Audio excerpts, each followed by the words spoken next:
Okay, in the last video we talked about blind contour line drawing, and so now we go on to the next step, which is contour line drawing. So notice blind is no longer in the picture, meaning we are going to look at our paper and the thing that we're trying to draw. So I'm going to do a demo here on this. All the same rules apply. You still need to be looking at what you're trying to draw, and you need to be breaking it down into smaller, manageable sections, right? You don't sit here and try to draw the whole thing at once. You'll make yourself crazy. But if you draw it, like say I'm drawing these flowers, if I draw it one petal at a time and just kind of keep building it up, eventually it just kind of works itself out. Now, keep in mind, you want to keep looking at what you're looking at. You don't want to change your viewing angle. So, however you are set up in front of your still life drawing, like say I'm looking at it at this angle, I want to keep looking at it at this angle, because if I tilt or move, that changes the viewing angle, and that's a completely different drawing. So like this image is completely different than this image, okay? So you have to maintain your viewing angle. That is very important. That's how things get out of whack. That's how you kind of mess everything up. It's like people, like if they start leaning their head or, so be mindful of that, okay? In addition to that, you still want to take your time. You want to be as accurate as you can, and it's important to like actually draw. Like if I'm looking here and I'm looking at this curve, I'm going to really try to draw that curve and this curve. I'm not just going to generalize it.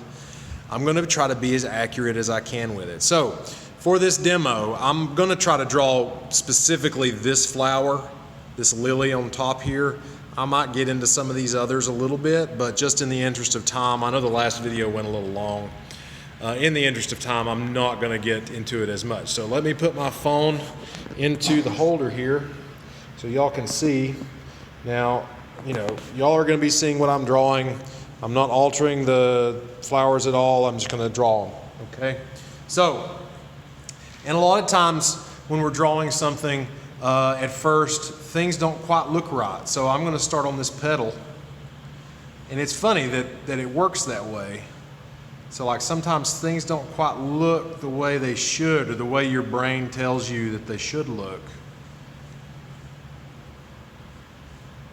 And again, every curve, and I am looking at the paper now, every curve and all that. And look, y'all, I'm bearing down, I'm drawing rather heavily. What you want to do is draw lightly, and I'll tell you what, I'll try to do that for the remainder of the video.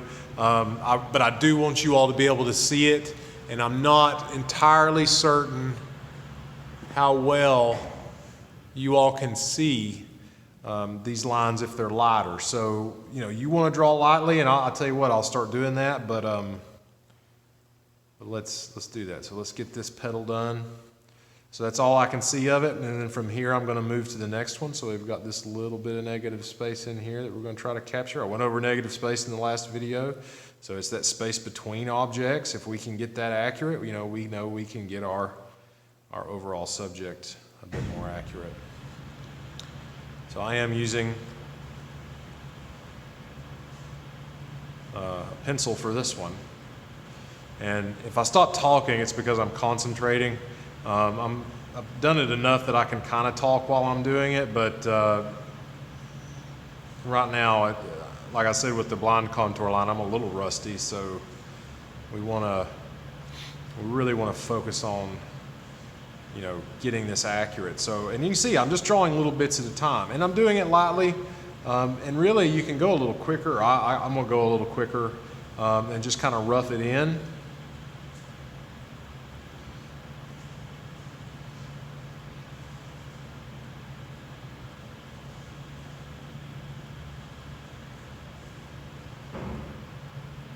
So notice I'm holding the pencil. I'm a little further back. This pencil's kind of short, but that helps to keep me from bearing down too much, and that's something I do because I know that I tend to bear down harder. Is if I can hold the pencil a little bit more gingerly, then I know I'm not going to be putting as much pressure on it, so I'm not going to be making a line that is so dark. Okay, so then let's see, there.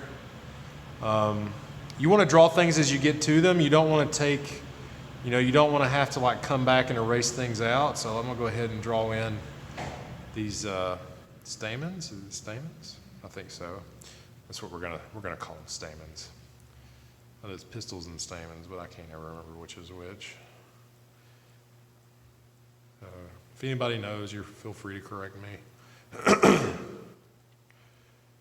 And I'm not being too precise with these, but I am trying to capture like their overall essence, the way they feel, the way they're moving. And you see, I'm really just kind of sketching them in just to kind of get them in place, and I'll come back later and clean them up a little bit more. All right, so now that I've got that, I can draw what's behind it. You always draw front to back, so whatever you see in front of you that's the closest is where you start. And that way, as you draw it in, you don't have to draw the stuff you don't see. And in fact, never draw anything you can't see. If you can't see it, don't draw it. You just want to draw the things you can see. All right, so like for instance, this petal is overlapping the next one. So we're just gonna come out here where it starts. And I see that it's starting right here. I'm making those associations. Where is one thing relative to another? That is really important to make those kinds of associations in your work when you're drawing. How these things line up is important. So we get that one in. And then this is fake flowers, so they don't look exactly like regular flowers. And then, then I can start to say, okay, well, I can see where this bit of petal is for the next flower, kind of in here. There's a line there. And then there's a bit of a line here. And then we've got a petal right here. So you go from the front to the back, and you just kind of start drawing in things and building up the layers. And again, if it doesn't look right, just stick with it, because if you know you're capturing the right angles and the proper, shapes and things, as you work through this, it'll build itself up and it'll start to look the way it should. And then I can go in and I can start kind of cleaning up. So once I've gone over it once, then I can go in and start to, and again, I'm still looking, even though I've already drawn this. I want to, if I need to change anything, I'm going to go ahead and fix it now. And remember, you make your adjustment to the drawing, and then you go back and erase. So, here I'm going to come back and move this a little bit, because I wanted to clean that up. So you want to treat your still lifes the same way. I need to adjust this line just a little bit.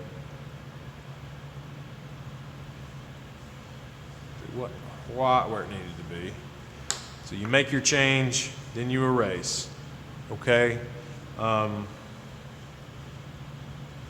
So you get it laid in, and then you come back and start to refine the drawing. And that is the best practice. And my pencil's getting a little dull. I need to sharpen it a bit. This is a solid graphite pencil. I don't expect y'all to have one of these, but they're pretty handy. They are brittle. You can break them easily, but it's just one solid piece of graphite. So there's no wood. So they're good for shading and things like that.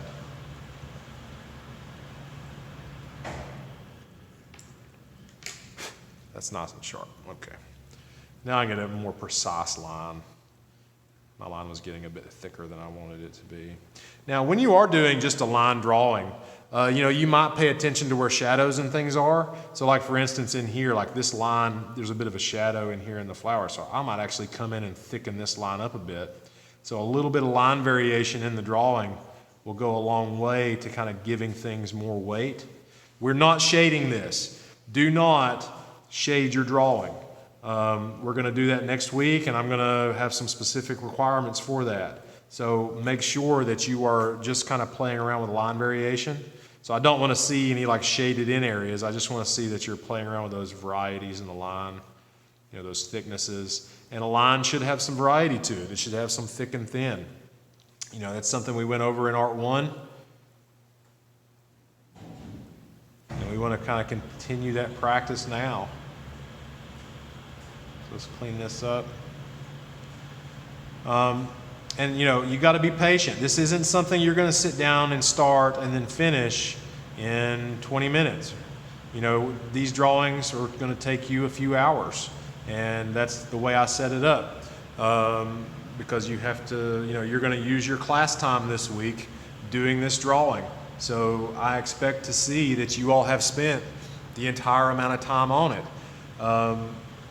And that way, you're gonna end up with something that's a lot more, like a lot stronger than you would otherwise. Now in here is pretty good, so I'm just gonna kind of slick it up. I'm not gonna make it heavier. But again, back in here where like there's a bit of shadow, I might come in and make the line thicker, just to give it a little bit more emphasis. That little bit of line variation goes a long way in a drawing.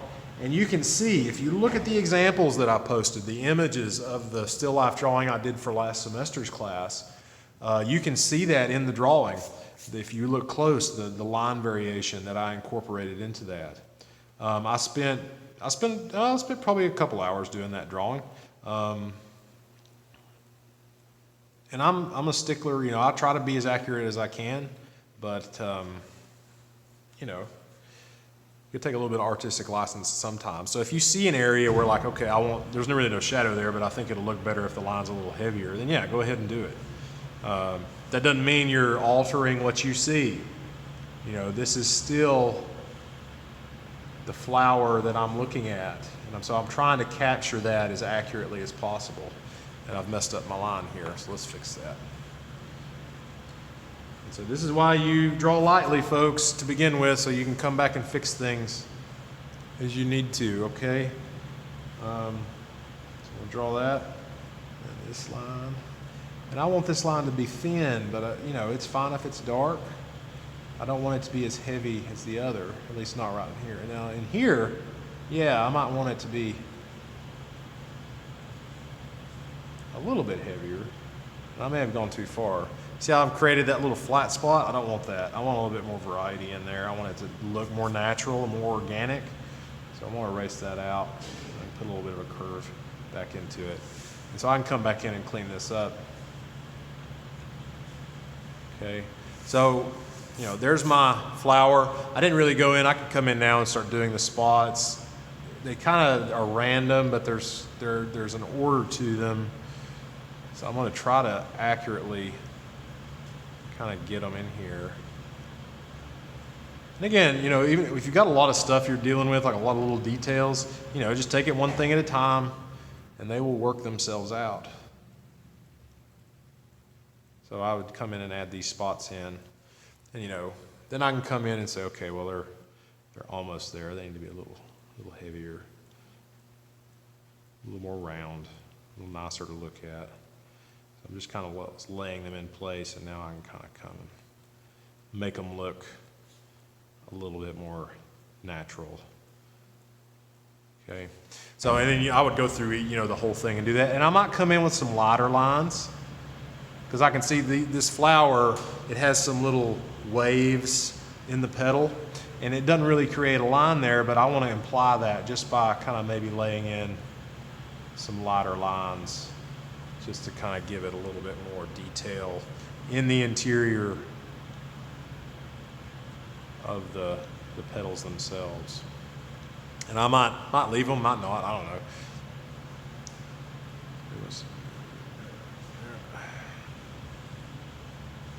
And I may just needed to not even do darker spots. I may need to do lighter spots, and I'm gonna do that on this petal. And if I like that better, the spots on the actual flower are pretty dark, so that's why I did them dark over here. But if they need to be lighter, then I might just leave them just a line over here, because I don't want them to detract from the drawing itself. So anyway, and once I got done, and I'm going to lay the whole thing in lightly. I'm not going to just like draw one thing and then refine it and then go on to the next. I'm going to try to do the whole thing and then come back and refine the entire drawing as I go. Or once I get it all laid down. And you can see that in the images, the photographs that I'm going to include with the assignment. You can see all of that in there. Again, just to recap, you lay it out, and then whatever's closest to you, and then you start drawing the things behind it. And if you cannot see it, you do not draw it. If you have any questions or need help, get up with me. You're welcome to, we're going to try to have a Google Meet on Thursday. So you're welcome to ask me some questions in there. I hope y'all have a good weekend.